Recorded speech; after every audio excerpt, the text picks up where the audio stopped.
ഒരു വ്യത്യാസമേ ഉള്ളൂ. എന്നെ പോലെ കടുത്ത തീരുമാനങ്ങളൊന്നും അയാൾക്കെടുക്കാൻ പറ്റില്ല. പക്ഷെ ഞാൻ അങ്ങനെയല്ല.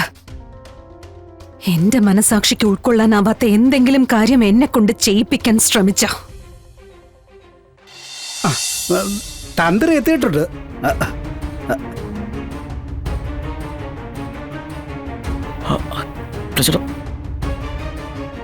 കുഴപ്പമാവോ? കുഴപ്പമായല്ലോ.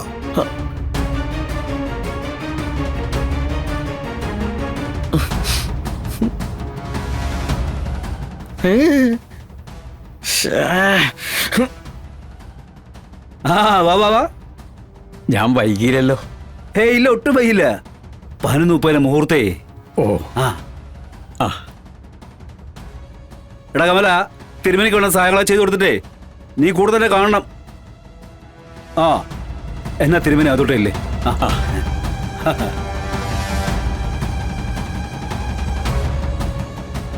ആഹാ, എല്ലാം ഒരുക്കി കഴിഞ്ഞല്ലോ. അല്ലടാ കമല, ഈ ഫോട്ടോഗ്രാഫർമാരെന്തി പറഞ്ഞ സമയത്തും വരത്തില്ല. അല്ല, അവര് ഈ ബാഗ് എന്റെ തന്നിട്ടേ സാറേ ഞങ്ങളിവിടെ തന്നെ ഉണ്ട്. ഒന്ന് മുള്ളാൻ പോയതാ. അല്ലേലും ഗുരുവിന് എപ്പോഴും ഒരു മുള്ളലുണ്ട്. എനിക്കും ഉണ്ട്. ഇങ്ങോട്ടോ. ഓ വാ.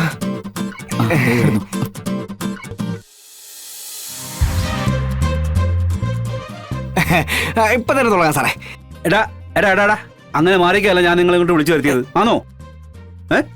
എടാ തിരുമേനിയുടെ ഫോട്ടോ എടുക്കണം. തിരുമേനാണോ ഫോട്ടോ എടുക്കുന്നത്? എടാ തിരുമേനി ഒരുക്കുന്ന പൂജാ സാധനങ്ങളുടെ ഫോട്ടോ എടുക്കണം എന്നാ പറഞ്ഞേ. അത് നമ്മളിപ്പോ എടുത്ത് തരൂലേ. എന്നിട്ടെല്ലാം കഴിയുമ്പോഴേ ഒരു ആൽബം ആക്കി എനിക്ക് തരുകയും വേണം. എടുത്തു തന്നിരിക്കും. പിന്നെ അകത്ത് വധൂവരന്മാരൊക്കെ ഒരുങ്ങുന്നുണ്ടേ, അതിന്റെ ഫോട്ടോകൾ എടുക്കണം. ആ ഫോട്ടോ എടുക്കാൻ സമ്മതിച്ച എത്ര പേരെ ഫോട്ടോ ഉള്ളത് ഞാൻ എടുത്തു തരും. പക്ഷെ സമ്മതിക്കണം അല്ലടാ.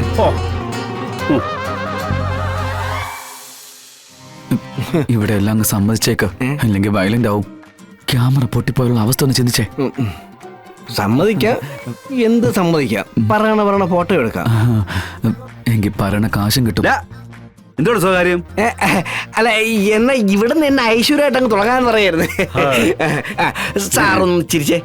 എടാ ക്യാമറ ഇങ്ങിത്താ. എടാ ഇവിടെ രാഘവ സാറിന്റെ ഫോട്ടോ എടുത്ത് എന്നെ തുടങ്ങാം. ഇത്ര ഐശ്വര്യമുള്ള മുഖം ഇവിടെ വേറെ ആർക്കുണ്ട്?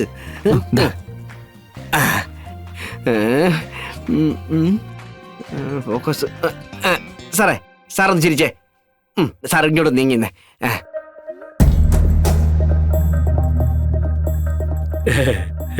പിള്ളേ താനോടി വന്നേ വാ.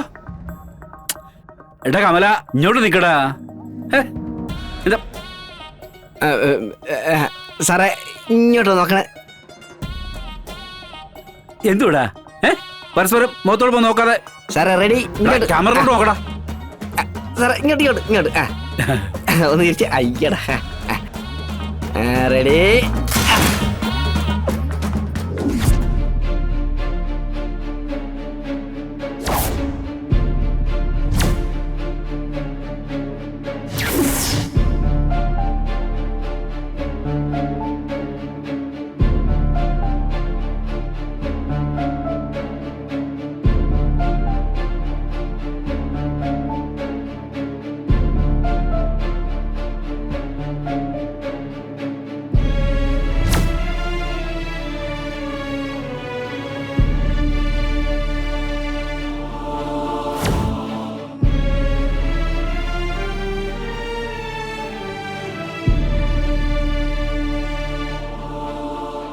മോളെ, എന്തൊക്കെയാ സത്യം ഈ പുറത്ത് നടക്കുന്നേ? മോളെ, രാഘവേട്ടൻ ഇനിയും അങ്ങനെ പറഞ്ഞുകൊണ്ട് നിന്നിട്ട് കാര്യമില്ല. കുറച്ചു കഴിഞ്ഞ ഇവിടെ നടക്കുന്നത് കല്യാണം തന്നെയാ. പുറത്ത് ഞാൻ കണിയാനുള്ള പൂമാല വരെ പൂജിച്ചോണ്ടിരിക്കുക. എല്ലാരും കൂടി എന്റെ ക്ഷമയെ പരീക്ഷിക്കരുത്. എന്റെ കഴുത്തിലേക്ക് കിടക്കുന്നതേ എന്റെ വിഷ്ണുവേട്ടൻ കെട്ടിയ താലിയാ. അതിന് ഞാനൊരു മഹത്വം കൽപ്പിക്കുന്നുണ്ട്.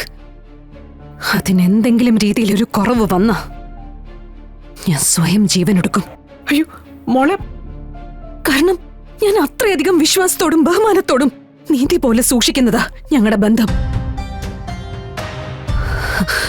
അതിലൊരു വിള്ളലുണ്ടാക്കാൻ ഞാൻ സമ്മതിക്കില്ല. അതിപ്പോ എന്ത് അസുഖത്തിന്റെ പേരിലാണെങ്കിലും എനിക്കത് അംഗീകരിച്ചു തരാൻ പറ്റില്ല. മോളെ, നമുക്ക് എന്തെങ്കിലും ഒരു വഴി കാണാം. ഞാൻ ശിവനുമായിട്ടൊന്ന് സംസാരിക്കട്ടെ. സംസാരിച്ചിട്ട് എന്ത് കാര്യം? എന്നെ പോലെ തന്നെ അയാളുടെ അവസ്ഥയും.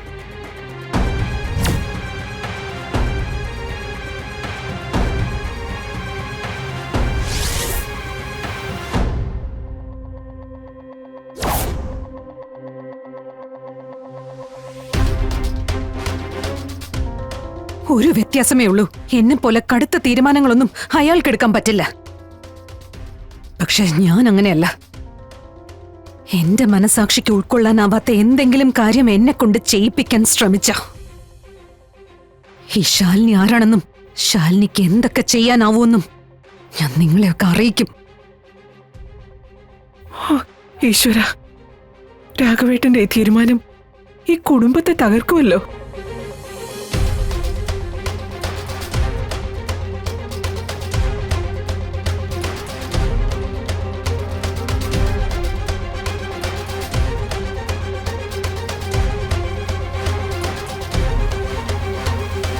ഹസനെ, മൊത്തത്തൊരു കല്യാണ സെറ്റപ്പാ പുറത്ത് ഒരുക്കുന്നത്. അച്ഛൻ തന്നിട്ട് പോയതാ.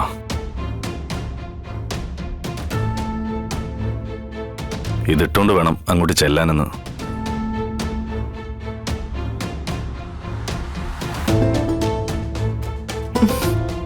എന്താ ശിവ ചെയ്യ? ഇതെങ്ങനെയൊന്നും മുടക്കുക? ഒരൊറ്റ വഴിയേ ഉള്ളൂ, എങ്ങനെയെങ്കിലും ഇവിടുന്ന് മുങ്ങുക. അതിന് രാവിലെ മുതൽ ശ്രമിച്ചതാണല്ലോ. രാഘവ സാറിനെ കണ്ണ് വെട്ടിച്ച് പോകാനും നോക്കിയതാ. ഇത് നടന്നില്ലെങ്കിൽ രാഘവ സാറ് ആ നിമിഷം ഈ വീട് വിട്ട് ഇറങ്ങുന്നല്ലേ പറഞ്ഞിരിക്കുന്നേ. ചിലപ്പോ ചത്ത് വരെ കളയും.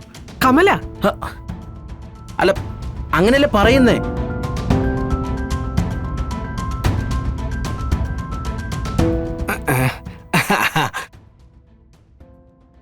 അതെ, നിക്കണ്ട് ചെറുക്കൈ.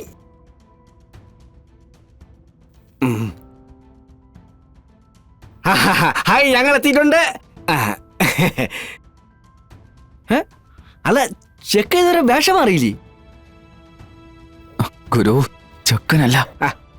ആയിക്കോട്ടെ, അഭിനയമാണ്. ഒരു ഷോർട്ട് ഫിലിം ചെയ്യുകയാണെന്ന ലാഘവത്തോടു കൂടി ആ ഡ്രസ്സൊക്കെ എടുത്തിട്ട് നിങ്ങൾ വന്നേ. എന്താ അല്ലെങ്കിൽ വേണ്ട, എല്ലാവരും കൂടെ ഒരു ഗ്രൂപ്പ് ഫോട്ടോ എടുക്കാം.